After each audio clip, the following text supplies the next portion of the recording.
Welcome, everybody. Welcome. Huge welcome to you all. So as always, we will just give it a few minutes and let people arrive. I think there might be quite a few of us today, which is always nice.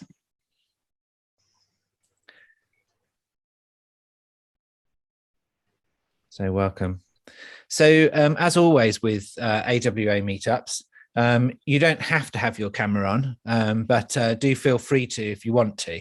It's always nice to see smiling faces when you're presenting, and it feels a bit less like a radio or a TV broadcast, but more like a community event where we can sort of connect with other people's faces and see who you are. So don't feel like you have to, but feel free to if you would like to. So welcome as people are coming in.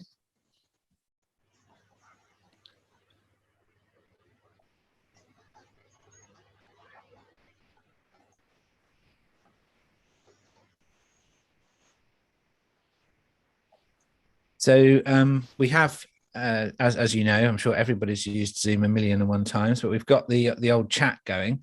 So if you want to locate chat, feel free to say hello, where you're from, anything that's going on for you that's anyone else might like to be interested in. So it's nice to catch up. I'm sure we'd all rather be in person eating pizzas and things, but in these times, we've got chat. So do feel free to say hello as we wait for people coming in.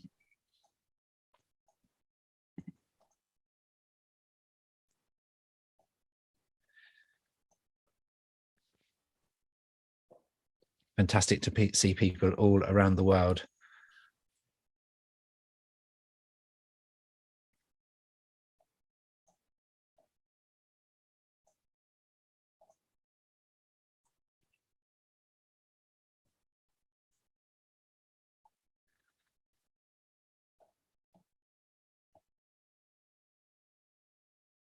So welcome everyone who's just arrived. I'm just giving it a couple of minutes as people appear on our screens. And once again, just for those who have just entered the room, let me just click, so I have to say it twice. For those who are just joining now, feel free to have cameras on. You don't have to have them on, but it's always nice to see smiling faces.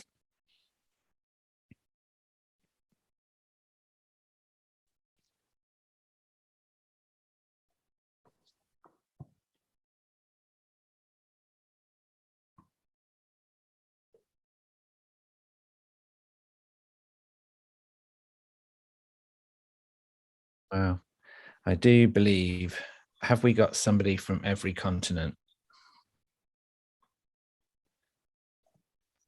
Perhaps not from Asia, maybe. Still asleep. Yeah, fair enough.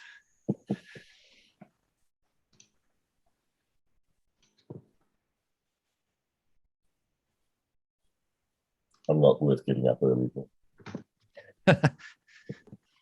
Well, that's not true.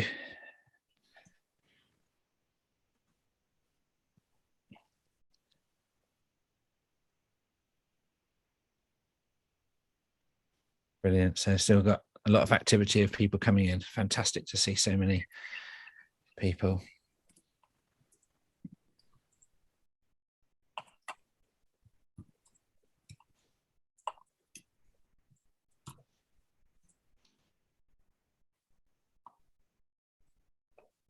Do have somebody from India in the middle of the night in India.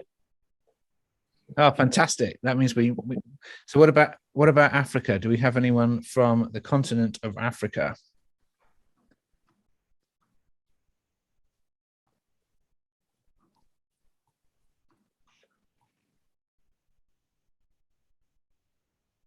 Scrolling through all of these lovely messages. Almost South Africa. Yeah, we don't have Antarctic. I'm not expecting to get anyone from Antarctica.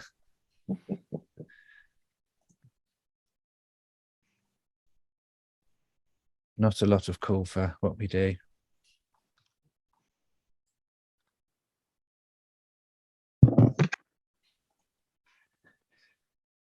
Alrighty. So as people are arriving, I will just do a sort of intro to some of the things that are going on at AWA and to AWA itself, just while we wait for the activity to sort of die down with people coming in, and then I'll hand over to Shane, of course, for the main event. So are you all right sort of letting people in for a second, Shane, as we Yep. so I'll share my screen if I can get this working, because I'm on my laptop, but it should be good.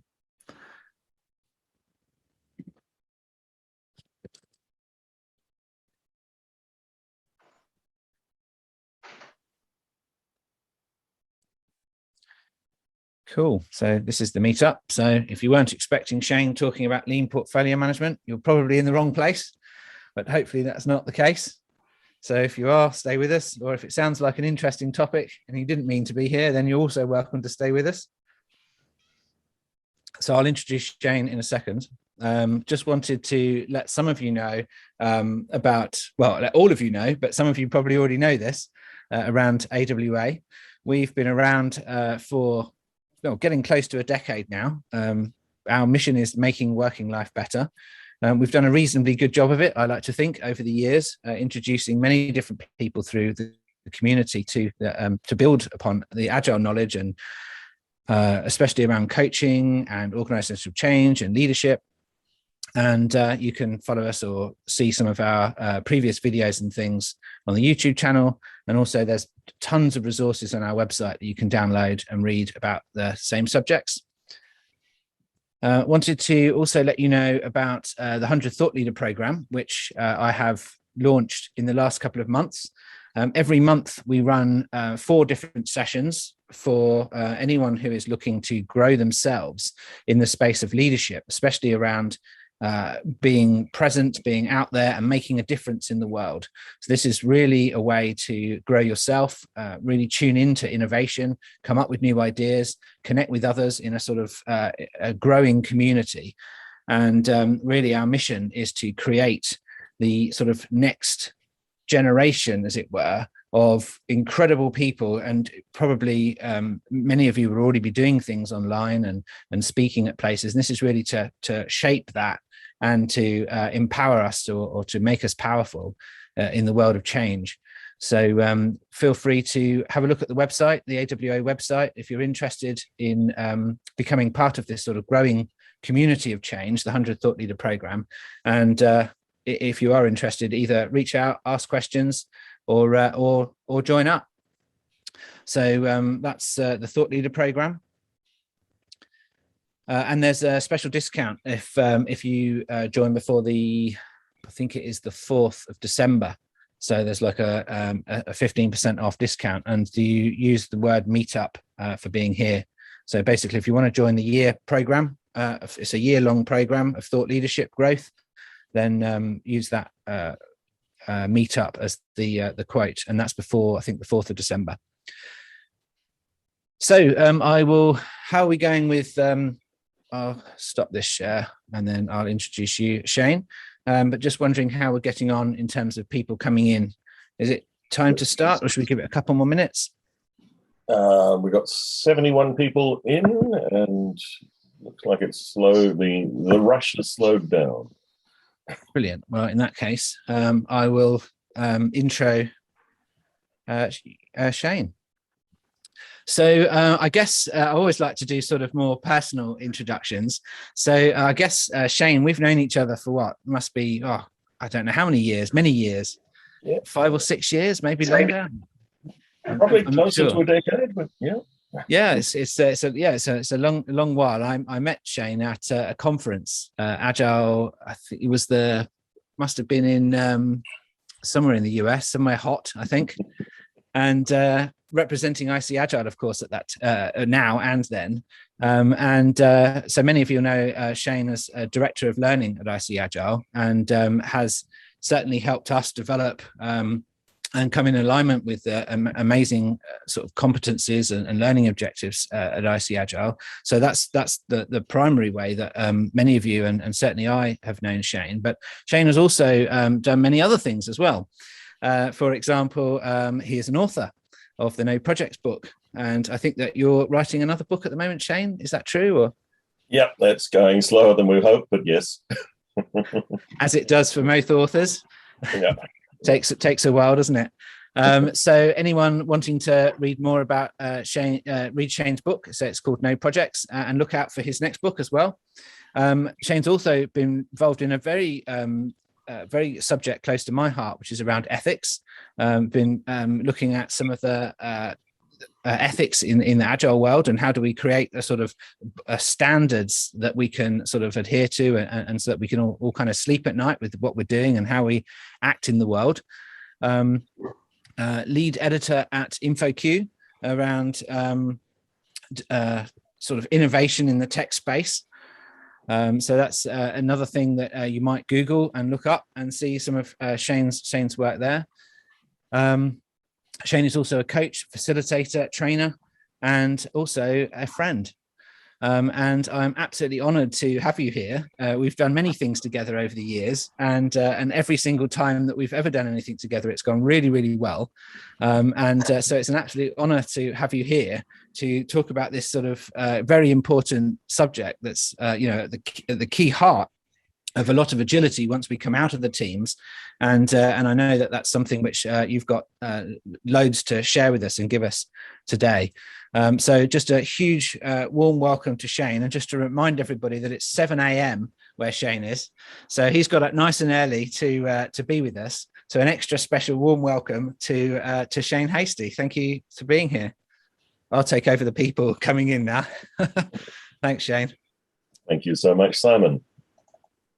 Good morning, good evening, good afternoon, good day, wherever you are in the world. Yeah, Simon, thank you very much for that very warm welcome, and it is my absolute pleasure to be part of the AWA meetup today. All right, so what we're going to explore is the principles of lean portfolio management. And this isn't stuff that I have come up with entirely myself by any means. IC Agile has recently launched a certification in lean portfolio management.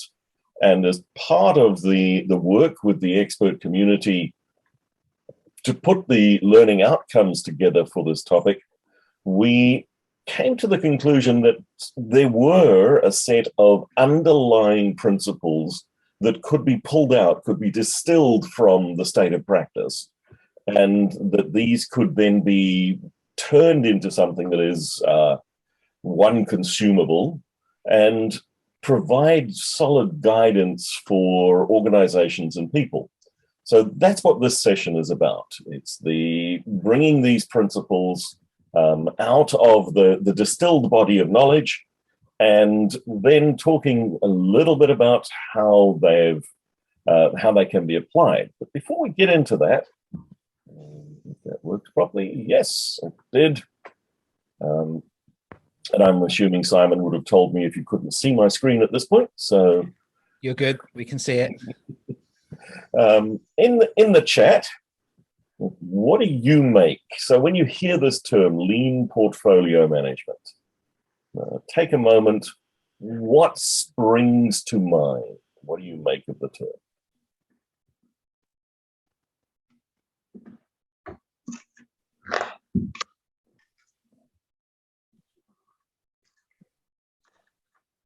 And if you feel like coming off mute and pulling it out too, that's fine.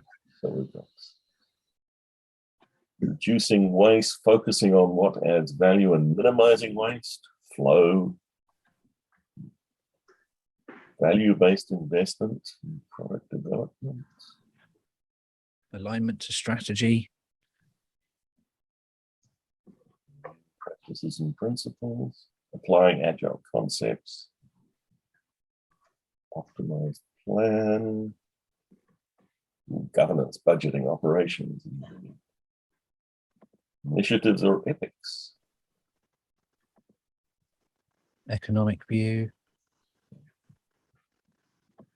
Is it all right if I read a few, Shane, or is that? Yeah, go ahead. Kind of talked about before, wasn't it? It suddenly felt like I was kind of sticking in, but I thought it might be useful. Absolutely. There's a maximizing flow, value streams, Red ocean work.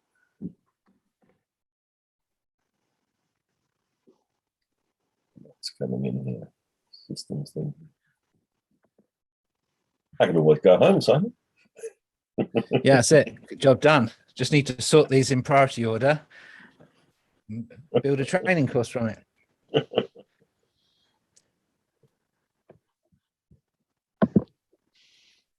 Removal of waste-based activities over several projects, unification of approaches, and creation of reusable outcomes.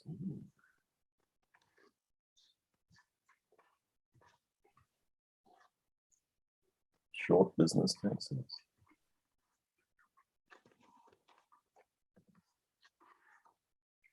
Few people have said systems thinking. A lot of people picking up on reducing waste. And flow, yeah. Experiments on an enterprise scale.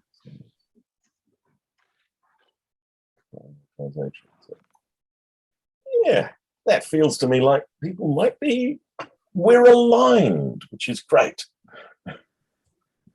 And it does mean that people have come to the right meetup, which is always good.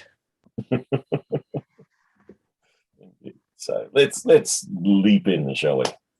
So thank you for that. Yes, the ideas that I'm seeing come through there, a lot of them align very, very strongly with these principles that we will explore shortly.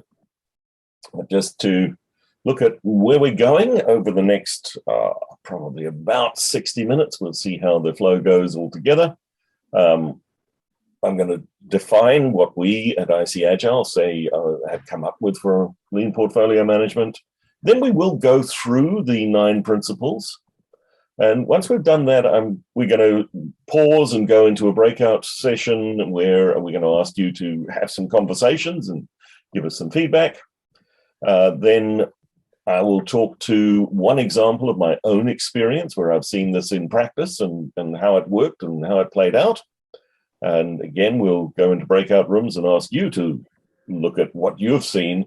And then we'll come back and we'll talk about the anti-patterns, the common mistakes, things to avoid, explore that again in breakout sessions. So you're going to be going in and out of breakout sessions as this is in this talk. It's not just me lecturing, because I get really boring. And then we'll wrap things up at the end. So that's the flow. Let's get straight into it. So lean portfolio management is about, it's one of the pillars, it's one of the core foundations for business agility and for organizations who truly are looking to adopt an agile way of working. It enables rapid learning, adaptation, and responsive change in organizations. Sorry, a moth landed on my glasses. We've given it in IC Agile, in the learning outcomes for lean portfolio management certification, we have provided this definition. It provides a mechanism for organizations to fund and manage the flow of initiatives and activities across the whole enterprise, maximizing value delivered to customers and other stakeholders. And the other stakeholders is an important key component here as well. This facilitates an alignment of work to the organization's overall strategy, and it enables prioritization of the most important work while limiting work in progress and respecting the team's capacity to deliver. The domain draws on lean thinking, systems thinking, agile development, business agility to achieve business goals and rapidly adapt to changing circumstances. So that is how the group of thought leaders distilled down the definition of what lean portfolio is. And if I look at a lot of the comments that came up in the chat stream, we're in alignment. So that's a good place to start from, to go into these principles that, as I say, we distilled them out. The way IC Agile produces learning outcomes is we work with recognized expert practitioners and theoreticians, but mainly practitioners in the field, people who are doing this stuff. We ask them and they volunteer, and it's not a paid position, it is a volunteer position, where they come together and we figure out what it means to be competent in a specific discipline. So in this case, what it means to be competent in the discipline of lean portfolio management. And that gets turned into a set of learning outcomes that member organizations, training organizations can then take and turn into training courses for certification. The learning outcomes themselves are released Creative Commons. They're freely available to the world. And in the process of producing the learning outcomes for lean portfolio management, we found a set of common ideas that we felt did bubble up as a set of principles. So we published a white paper and prepared this talk and others, and these principles are now something that are also freely available in the world. So the first of the principles is shift to customer centricity within a larger context. The underlying driver of adaptive work is the fundamental shift organizations need to make towards customer centricity in this new world, to empathize with and serve the customer in a larger social and environmental context. Organizations need to have that bigger social and environmental context. That is something that that strongly came through in the conversations and the exploration. Everyone in the organization needs a clear line of sight to the customer, the organization's vision, and this larger context. And for the image we chose for this one is the domains of business agility from the Business Agility Institute, where they do clearly show the customer at the center. And we want to add on top of that, this larger context does matter. And organizations have a social responsibility in the world today. Communicate an adaptive strategy with transparency. Today's organizations need a strategy that supports their vision or true north to effectively respond to the changing environments. They must recognize that the path forward is fundamentally unforeseeable, making feedback, learning, and adaptation core competencies for success in the 21st century. Adaptive strategy embodies this flexible approach and response to changing environments. An effective adaptive strategy is articulated and communicated across the whole organization to enable local decision-making that aligns with and is constrained by the organization's goals. Strategy is more stable than the approach to achieving it, but strategy itself is still very fluid in this context. The third is align around common goals and how they might change. This true north that guides organizational strategy is conveyed as a set of business outcomes across different time horizons, and the span of those horizons will differ based on your organization. These goals are expressed and communicated in clear, measurable terms to make the strategy implementable. Every area of the organization understands where and how to contribute to this overall mosaic that delivers on the business outcomes. Feedback loops are built in to ensure that goals and outcomes adapt to meet the evolving needs of the organization. And these changes are also communicated clearly and transparently. The fourth principle is we define, prioritize, and deliver business value frequently. And business value needs to be articulated in clear language using agreed upon metrics to make work prioritization clear and straightforward at any level. Depending on the scope of control, work is delivered in the smallest increments possible as frequently as possible to enable that rapid feedback and learning and adaptation. The entire organization is tuned to feedback, listening for both the weak signals and the louder messages. Feedback mechanisms are built into every aspect of the delivery cycle and are used to learn and adapt in these iterative learning cycles. Structure and value streams. And here is the shameless self-promotion. This is the cover of Evan Labels in my book. And just a pointer, it is available as a free download. The electronic version is free from infoq.com. And if you want to pay money for it, you can buy the paper version on Amazon as well. The traditional silo-based organization structures impede the flow of value through handoffs and dependencies. Lean portfolio management is only truly effective when the people responsible for delivering value have end-to-end control of all steps in that value chain.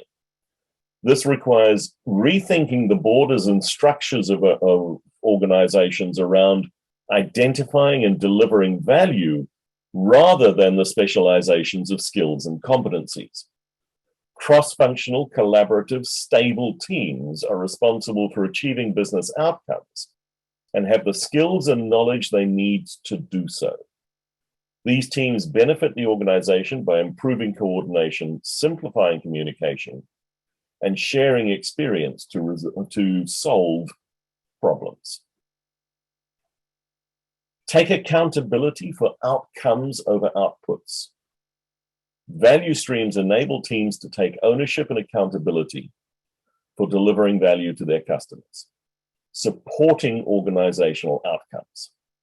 Outcomes are achieved when work is done that provides value to customers and other stakeholders in the value chain. Value teams are tasked with achieving outcomes and empowered to figure out the best way to achieve them within realistic constraints. Outcomes are the primary focus. Outputs are measured, steps towards achieving the outcomes. Optimize flow and reduce waste across the whole system. Systems thinking is a core competency for effective portfolio management. It is that big picture understanding of how the different value streams converge to achieve organizational goals, and identifying and minimizing dependencies across value streams to enable prioritization and adaptation. Waste should be reduced or eliminated wherever it occurs in the system. Adaptivity to changing needs and shifts in context requires the ability to look across the whole portfolio and shift investments if necessary. This adaptation can happen at any level in the organization, from the backlog for a single product to the set of value streams that needed to achieve the organization's goal. Shorten planning and funding cycles. Effective lean portfolio management requires shorter funding and planning cycles, moving away from annual planning and long-term funding to quarterly or even more frequent financial planning. Keep the bank open rather than only allocating funds once a year to allow responsive funding for new opportunities and goals as they emerge. Fund value streams rather than projects and shift from permission-based governance to empowered decision-making with frequent feedback and value-delivered reporting. Funding enables innovation when organizations shift from pure cost-based budgeting to value-based and begin measuring progress towards outcomes. The question, what will it cost and what value will we get, is central to this shift. Now, final principle is balance capacity and demand. Limit work in progress at every level in the portfolio. The whole organization has a finite limit on how much can be delivered and how much funding is available in a time frame. The same applies to every value stream. Don't overload the system with a top-down push of work. Implement a pull-based flow where teams and value streams pull from a prioritized funnel of work. Ruthless prioritization ensures that the highest value work is done first. Take an economic viewpoint, maximizing value while managing cost. So those are the 9 principles.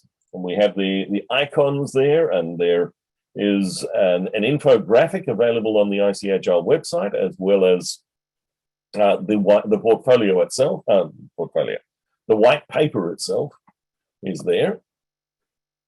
So at this point, I want to say, what do you think? I'm going to ask Simon to put people into breakout rooms, and we'll give you 10 minutes. Now, what I will do, I'll pull up and I'll pop the link in the chat for because I didn't get prepared in advance, for the white paper, so that you can access that during the conversation. Okay.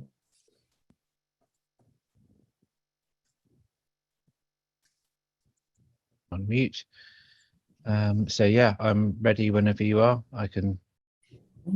I'm just looking for the white paper so that we can give people the. Okay, that's fine. I've just posted the link. Ah, thank you.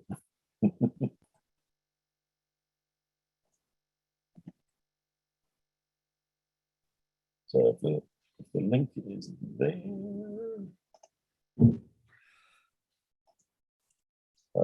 No, that's the IC Agile white paper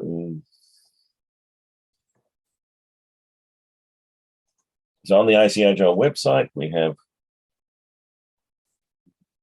these principles defined in a white paper. So when you go into the chat, feel free to reference that. And yeah, so 12, let's make it 12 minutes, come back at 1:45. Change that. Brilliant. So you'd have 11 minutes, then 1 minute after a warning. So that'll make 12 minutes. Brilliant. Alrighty. See you all back in a second. Well, in 12 minutes, rather.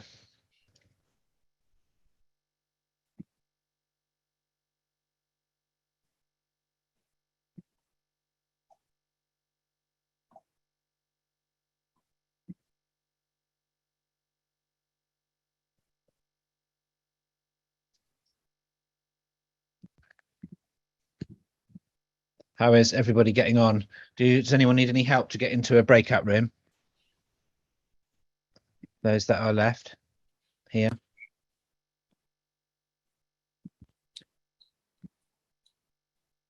How are you doing, Slav? Can I help you? It indicates that Slav is in the room.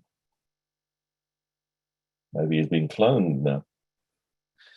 So maybe a quirk of Zoom. Cool. Well, what I'll do is I'll pause recording.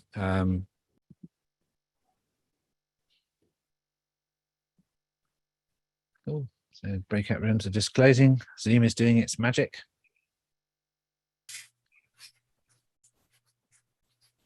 Everyone dragged back, kicking and screaming. Cool. I think we're all back. And we're back. Okay. Willingly, Shane. No kicking and screaming from us. No kicking and screaming. All right. Okay. So, what happened in the breakout rooms? Anyone want to very briefly? We'll just take a couple of minutes. Yeah, I can go. Reflect. Yeah. Yeah, we summed it up. We prepared this, so we like it. We like that it's lean. We like that it's enterprise, not just this is better software. This is for IT. So we like that it's enterprise wide. There was a real lack of how do you make this work in practice. So lots of how would you make that really work. We did have a story about somebody that went from annual to quarterly budgeting, which was good. And we'd like to know more practical. That's it. How to make it work. Thank you. Thank you. Any of the other rooms? Yeah, I can go actually, and hello to Ross, who I recognised giving that previous update. I guess there's just three of us in our room, and we just reflected on really sound principles. They all resonated with us all in our work situation. The difficulty is getting consistency in applying them equally all at the same time. So there's a few examples in terms of sort of applying these into larger, more established organizations and the challenges that face and where we should maybe focus efforts. And I guess the example is sort of, talking about outcomes is great because actually it kind of resonates with leaders, but then getting to do some more systemic stuff like sort of moving away from annual planning is much more difficult for a variety of reasons. And I guess the strap line that we came up with is like kind of larger the organization, the bigger the challenge around the leadership and the leadership's role in sort of supporting sort of some of these principles. I guess on the basis that lots of them have obviously built their careers not off the back of agile or lean portfolio management or anything like that. Julian. I was with Lavetta and Joe. I think the observation that there's a very strong ethical element to the framework is, I think, very realistic to what companies should be doing. If you take into consideration like the Great Resignation stuff, I think, there's a bit of a wake-up call for people. But we kind of landed by, this is kind of nirvana for us. We've got a long way to go before you've got some kind of idea of having a big slush fund as for product development, and you invest based on the worked out value of product, right? So we're still struggling perhaps a bit with the basic agile stuff to get leaders to give up power and to trust their people to do this kind of planning. Joe, Veretta, is that fair summation of what we said? I would agree. Thank you. Definitely accurate.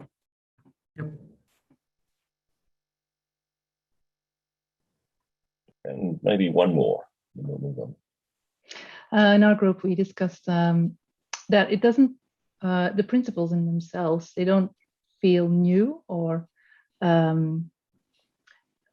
let's say it's the thing that we've been talking about for a long time now, but it's really a difficult part when it comes to portfolio level because it's so full of, middle managers mostly, and lots of people who have, or somehow a little bit also stuck in the old ways. So this can be a really good tool, let's say a really good training to get people into this. And maybe it's like a missing jigsaw piece that many agile coaches will be referring to when guiding and coaching middle managers. I think that's going to be a very good asset.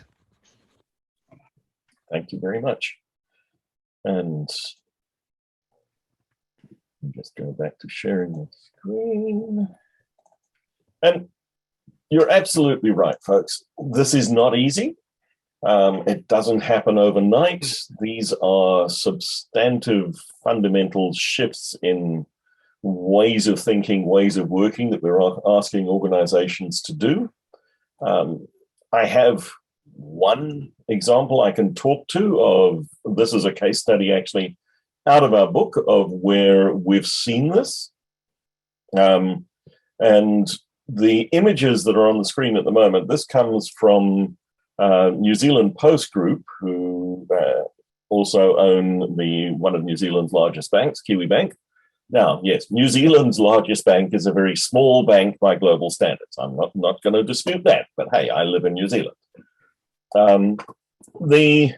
This was when Paul Reed was the chief executive at NZ Post Group, and there is a room in a building. The building still exists, but it was damaged severely in an earthquake, so it's being completely renovated at the moment.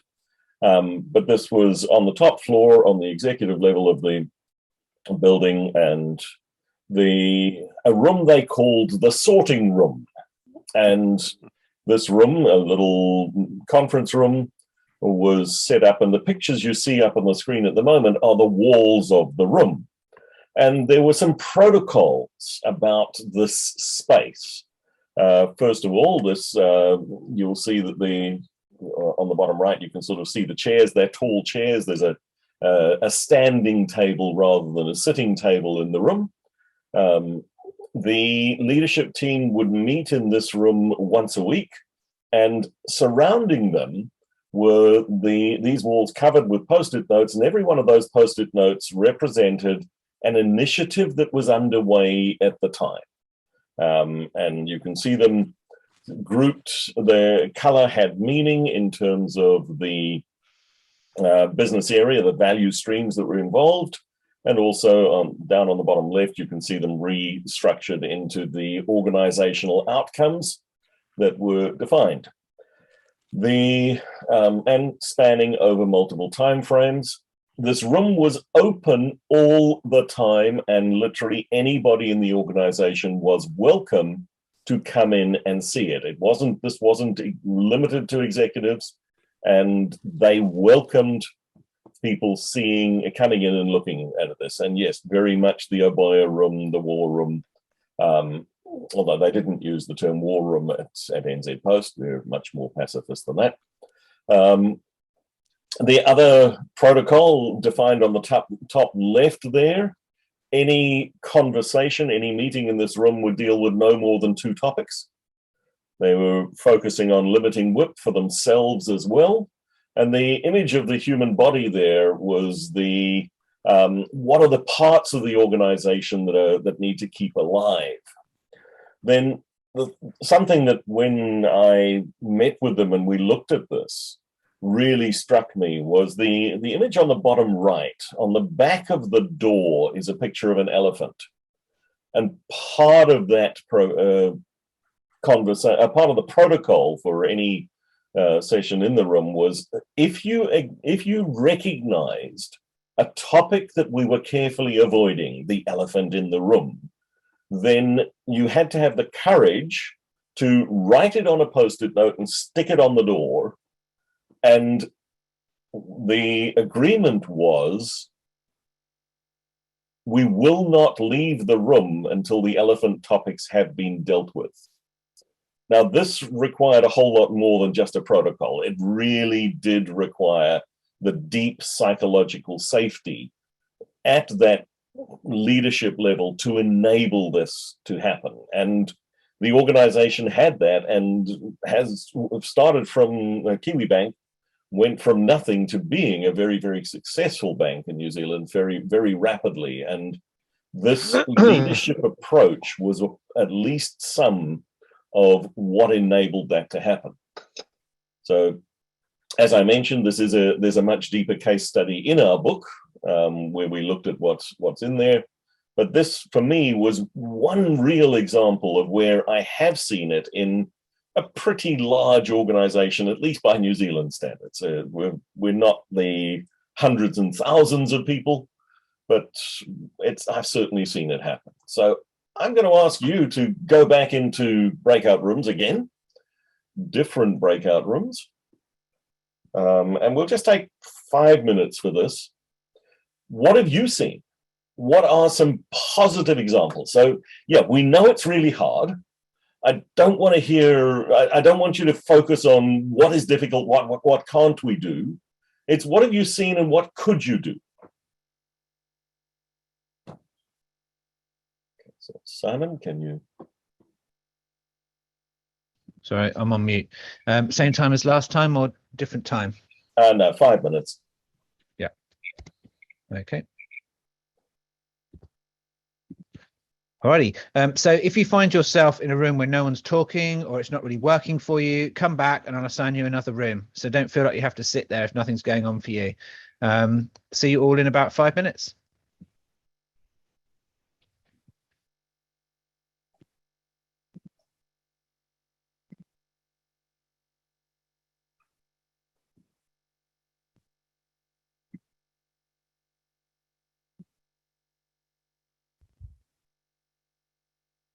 Cool.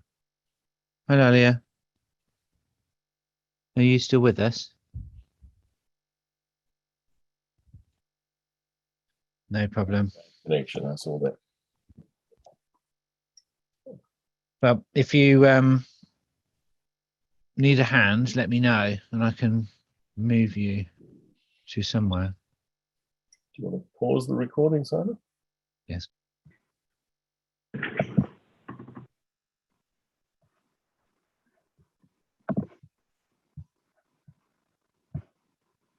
Welcome back. So again, just a very rapid feedback from the different groups or anyone. What are some of the positive things that you have seen? This is Mona. I can share something. So that's first I share my experience. I work with a startup company where it was everything fresh and new, and so totally people were into this changes. Like from the very beginning, they had a lean agile mindset, and we sat one night with the CEO of the company on the floor, and we did a value stream mapping. So everything was out there. And then I have different experience with the traditional company. They wanted to move on and start agile really, or anything, let's say like that, or coaching. And the things really help us. We started with impact mapping. And that was a very big first step for us when we started to move from different way of thinking that, okay, let's put everything in front of us and see like where we are heading, who is doing what are our goals, and setting the right goal.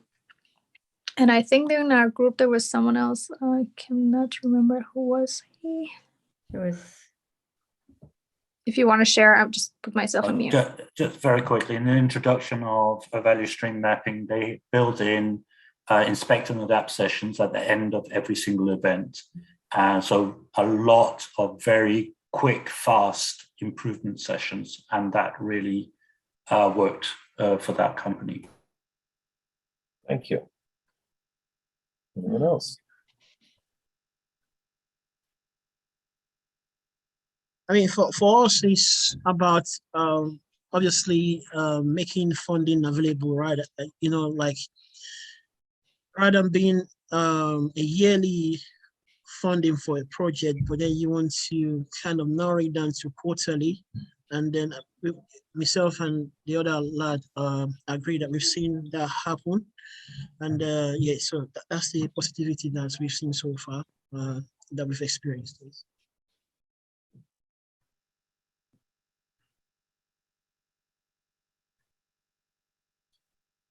There are some encouraging examples and situations out there. So it's not all doom and gloom, and it's not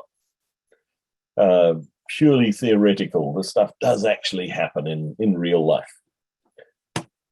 But with that, there are also a whole lot of common mistakes, anti-patterns to avoid. And here are some that we found when we were talking in the group putting the LOs together, and again from our own experience, mistakes that we have seen.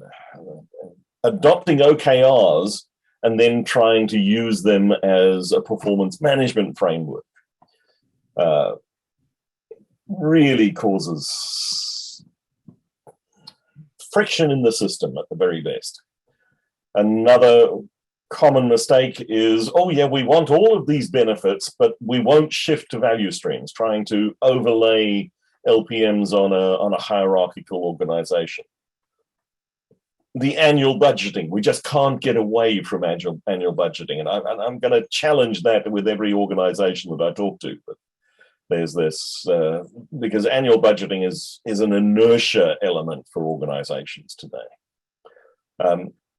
trying to copy and paste, doing exactly what another organization has done without adapting it to your context. Not taking the time to learn what your real value streams are. And as a result of that, shifting and reorging, shifting and reorging, shifting and reorging, and people get fatigued from the change. The related to that one is the constant shifting, no clear understanding, with no clear understanding of capacity. You need to take the time to think about this up front. The hidden work and secret agendas, portfolio objectives getting overridden by local work and local optimizations. The lip service with no transparency around the real blockers and impediments. It's not safe to report the truth. The gaps in the strategic vision and clarity. Start with that absolutely clear North Star. And another one, what they're calling an outcome, is actually an output. And we're measuring the wrong things. Identify those real outcomes and make them visible. And getting the investment mix right across the run, grow, transform elements. These are just some of the common mistakes we have seen. And time-wise, yes, we probably do have time for another quick breakout session. We'll take 5 minutes in the breakout. What are some of the things you've seen? So Simon, put us back into breakout rooms. There we go.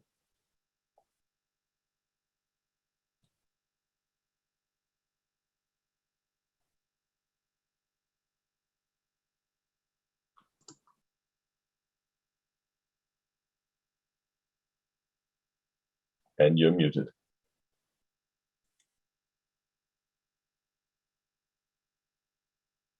And I'm on mute. There I was talking to Lena. Can make any difference whatsoever. You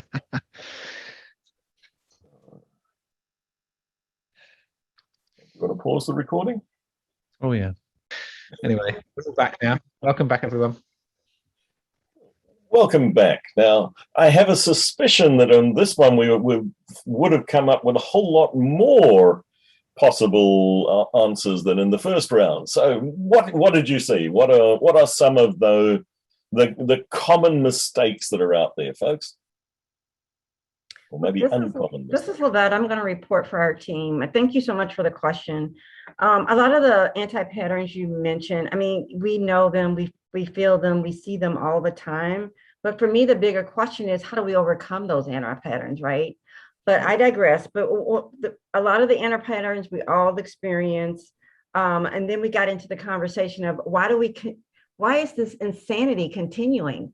And we talked about it, and it's like, because they're incentivized by silos. They're incentivized by building their empires. That's how they're incentivized by. So why wouldn't they? So, and the other thing we thought about, Mona in our last session mentioned that it was easier when it was a brand new culture coming up, or it was an existing company and they spun up a new company in order to do it. So I'm starting to think, well, man, you got to spin off a new one to get it done, because we're just so entrenched, and it's insanity to think that it's going to change. I'm hopeful, but I'm also realistic. It's also because people don't, sorry. No, go ahead. It's also, I think, because people don't acknowledge that there is a need for change. And because they don't acknowledge that there is a need or there is a pain, they're happy continuing with what they're doing. There is no drive or desire to go through that tedious process of changing everything. And there is risk to it, so why should they? But do you have to change everything? The idea of experimentation could also be useful, where we take a part of the organization to say, let's try this out, let's see how it works. Mary, you're fading out. I can't hear you. Maybe I'm sorry. Experimenting to see what what else might work, and socializing that and getting people to buy into it. Yes. But at lean portfolio level, how do we do a small experiment? Right. Simon, do you want to answer that?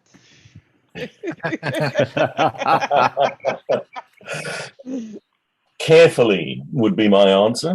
And yeah, whether it's taking one subset, one small piece, learning, adapting, and responding. But there does come a point where you have to make a hard decision that yes, this is something that we consider to be more important and better. Now, I'm inherently an optimist, and I believe that organizations do want to get better. I do. And we see that there are changes in society as a whole, that some organizations and more organizations, if we think of Lalou's work, where there's that steady move towards more humanistic organizations. It's slow. Oh. And I think that's something that we have to accept. Where we go? Ahmed Sidki, the founder of IC Agile, he makes the statement that the journey to business agility, it's a grind. It's driven by an identity. It requires persistent effort over a long period of time and a growth mindset, and there simply are no shortcuts. It doesn't happen overnight. My own experience with organizations shifting to this new way of working is it's a multiple year. One company, it was 4 years before we really felt that the cultural philosophical shift had happened. Now, they had the grit to see that through, and it did happen. New Zealand Post Group, it happened a lot quicker, but maybe because we're Kiwis and we just adapt quickly, or it's a small or relatively small organization. So it's possible. Peter?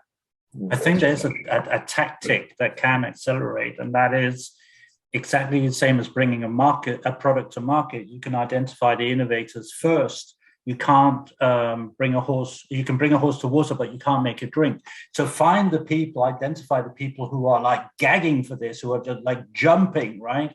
And work in a small group with them, and then get the early adopters by. And then before you know, the early majority is going to be looking over your fence and saying, oh, those people over there, they're having a fun time, and I want some of their magic sauce as well. So you won't change a huge organization overnight, but you can get a small group to create energy. Thank you. Jagriti? Shane, to your question, when you were giving the example, would it make sense to wait for a tipping point to happen, that people feel that there is a real need and urgency to now rethink about the way we work? Sometimes. If we look back to March last year, the number of organizations that managed to pivot from in-person everything to working remotely, and it was hard, it was painful, but it happened amazingly quickly and amazingly effectively. That tells us something, doesn't it? That we are adaptable, we can change. We can indeed. So why do we wait for the tipping point? And that's my question. So how long do you wait and hope that there would be a tipping point eventually? How do you create the environment that people start seeing that there is a necessity? Well, and that's a beautiful segue to place commercial here.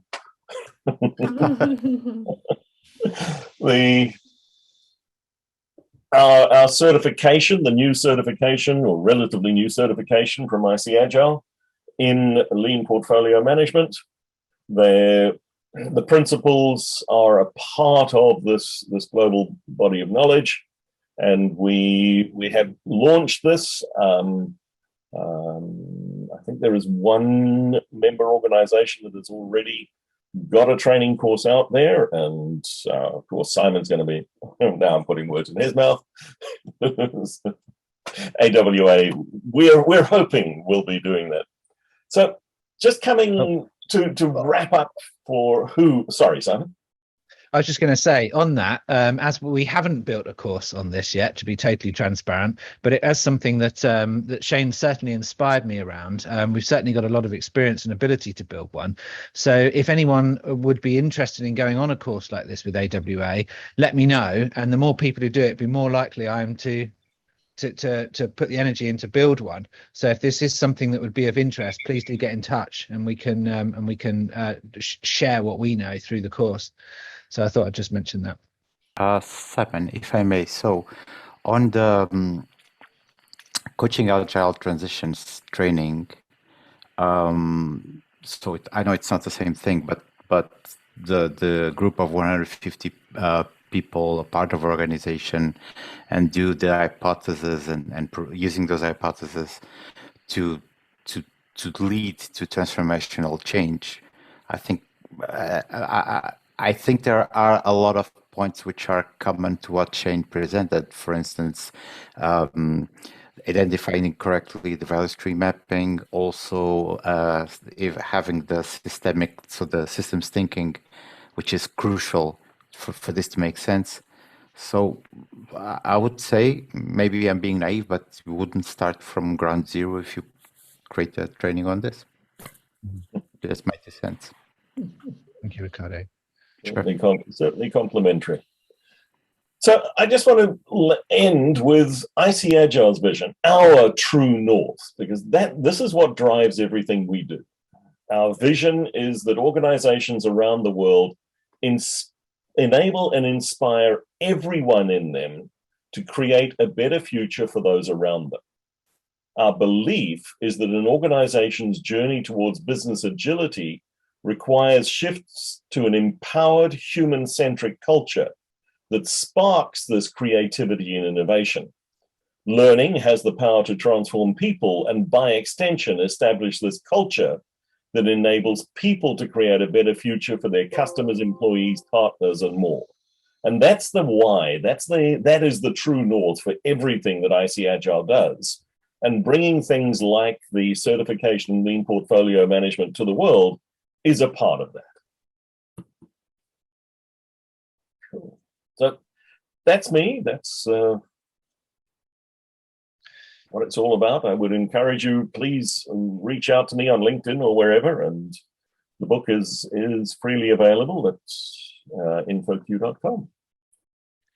Simon, thank you, Shane. Wrapping it up. Absolutely. If we were in an auditorium now, we would definitely be giving you a round of applause. Thank you so much for sharing all of that knowledge and the work that's been put into creating all of this program. So thank you for sharing that and taking the time to be with us. Did you want to take any questions and things, or do we have we run out of time? Yeah. Okay, fantastic. I'm flexible for a little while. It's now up to people. Brilliant. So we've got about 7 minutes before we'll close the call. So if anybody wanted to ask Shane a question, then please do so now. Feel free to come off mute. You don't need to use chat. There's a few less of us now, so please do speak up. Any questions? Will Agile be the end game, or will something completely different come? Agile is not a thing.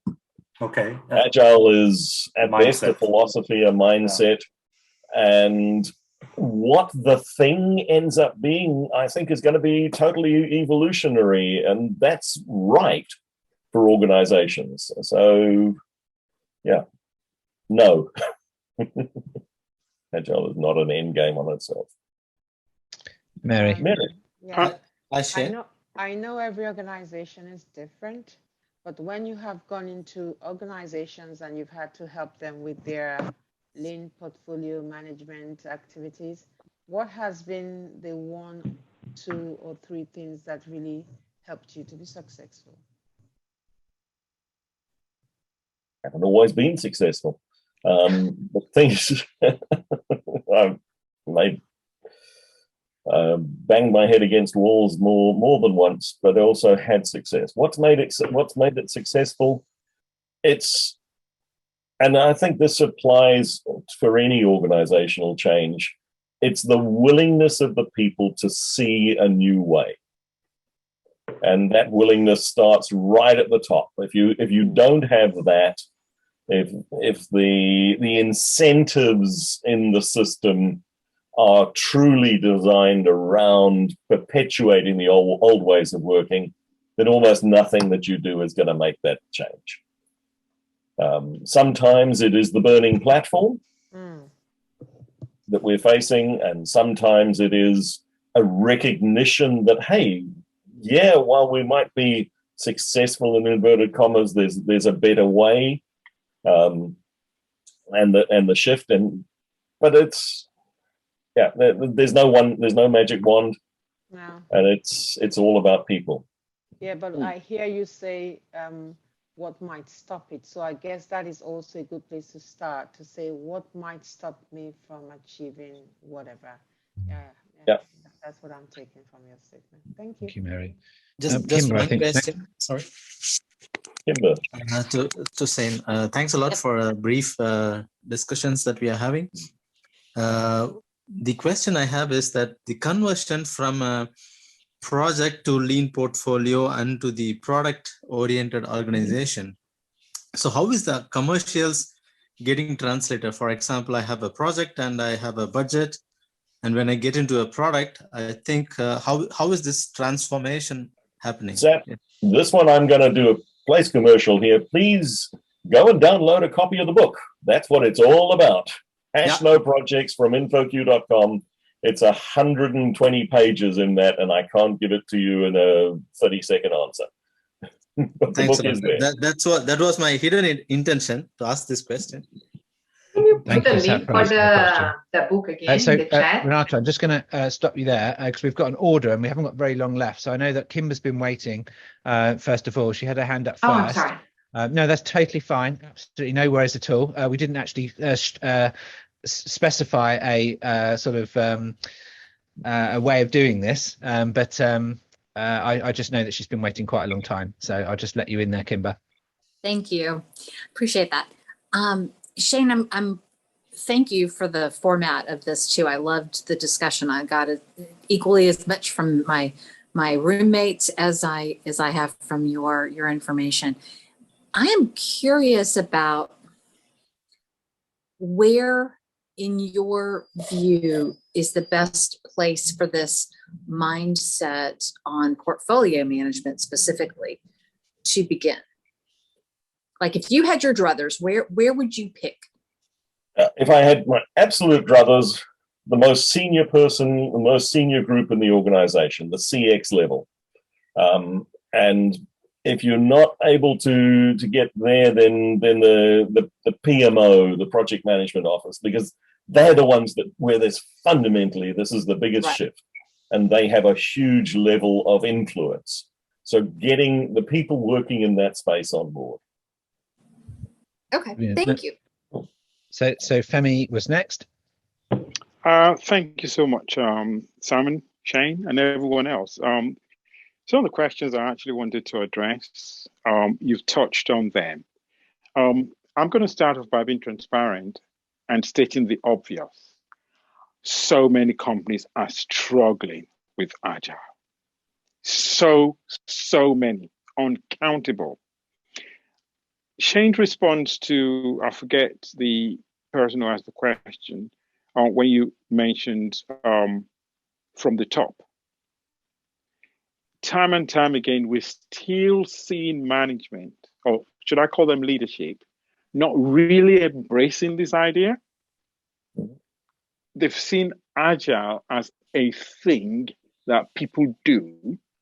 It's like a sausage machine and something comes out right at the end. And all of us owe ourselves this obligation and responsibility, if I can use those two words, to continue not to drive Agile and force it down on people. Yeah, in a way, we could just pretend, like we're just doing something and not really mention that Agile word and just say, oh yeah, we can just do it this way, or we can try something different. I'm not going to give up I was going to say it gets frustrating, but I'm not going to give up, because a lot of organizations spend a lot of money, but they head in the wrong direction. And then the end result is Agile is not working for us. No, Agile is working for you. It's just that you're not adopting it the right way. So that's my take on it. I don't know whether Shane has any different opinion. Again, Agile should never be a goal.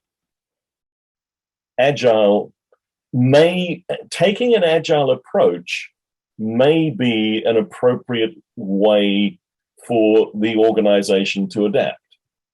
But anytime there is a metric that is around, the number of teams that have had Agile training or whatever, it's that imposition of a framework or the new ways, it gets in the way. I'm very, very firmly in favor of the invitation to new ways of thinking and working versus the imposition. So pull-based change rather than push. And your senior leadership doesn't care about this Agile thing. They want business outcomes. And how do we give them, because if we look at the principles of LPM, for instance, there's nothing in there about adopting a particular Agile framework, because it doesn't matter. It's the mindset, the philosophy, the ways of working change. John. Hiya. I had a question. You mentioned in the anti-patterns linking OKRs to performance management and performance reviews. So my current client has just done that, and it's leading to, it's leading to all sorts of negative outcomes. But I was wanting to know, from your perspective, why did you highlight that as a particular anti-pattern in connection to lean portfolio management specifically? Because it immediately takes the emphasis on it takes the emphasis away from achieving those organizational outcomes that OKRs are supposed to guide us towards, to achieving my performance goals. Yep. And it results immediately in exactly what we're experiencing. Local optimization becomes the norm, and it becomes almost impossible to get that full organization's full system alignment, which is what OKRs are all about. Yeah. Yeah. So my follow-up question was, have you ever seen a recovery position from that OKR as a performance management tool to removing that? Has there ever been good recovery from that? Have you experienced that? I've seen one organization that went down the path and recognized fairly quickly and then stepped away and changed. But there was a transparent recognition and clarity that, okay, this has resulted in that behavior, which is exactly what we wanted to avoid, so we're stepping away from that.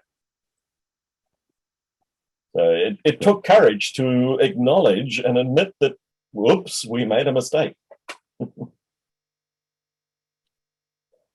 So yes, I have seen it happen once. Thanks, Shane. So we are out of time. I don't know if Renata is still here. I know that you had a question, but I think maybe Renata's dropped off. I'm not sure. Just looking through the numbers of people. No, gone. Okay. In that case, that is the last of the questions. Thank you, everyone who's asked a question. Is there anything else that you wanted to say in closing, Shane? Just thank you all very much for having me here. It was fun.